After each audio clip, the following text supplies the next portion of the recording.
Hilarious সব election তো হয়েছে আমাদের, যেগুলো প্রহসনের নির্বাচন, এইগুলো তো আমি যাইনি, কখনো ভোটও দেইনি। তো আমি আমার সেন্টারে তো আমি জানি যে দেয়ার ওয়াজ নাথিং অ্যানোমালি বা কোনো ধরনের আনফেয়ার কিছু হচ্ছিল না।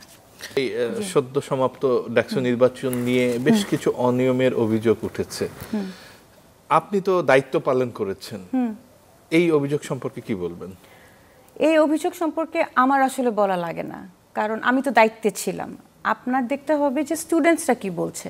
স্টুডেন্টসদের from the greater Dhaka university general students যদি আপনি ধরেন, ওদের থেকে তো অ্যালিগেশন আসেনি, আমি যতটুকু জানি আসেনি।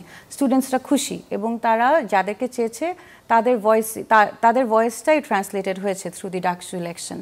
সো এটা আসলে আমার my students have spoken for themselves. এখানে আসলে তার মানে আপনি শতভাগ সুন্দর ও সুষ্ঠু নির্বাচন বলবেন? আমার তরফ থেকে তো আমি তো আই ক্যান ভাউচ ফর মাইসেলফ, তাই না? তো আমি আমার সেন্টারে তো আমি জানি যে দেয়ার ওয়াজ নাথিং অ্যানোমালি বা কোনো ধরনের আনফেয়ার কিছু হচ্ছিল না। এই নির্বাচনে যারা জয়ী হলেন, এই স্বাধীনতার পর থেকে যদি বলি যে এরা প্রকাশ্যে ঢাকা বিশ্ববিদ্যালয়ে একটা মিছিল করতে পারে নাই, কোনো কর্মকাণ্ড চালাতে পারে নাই, এক প্রকার নিষিদ্ধই ছিল।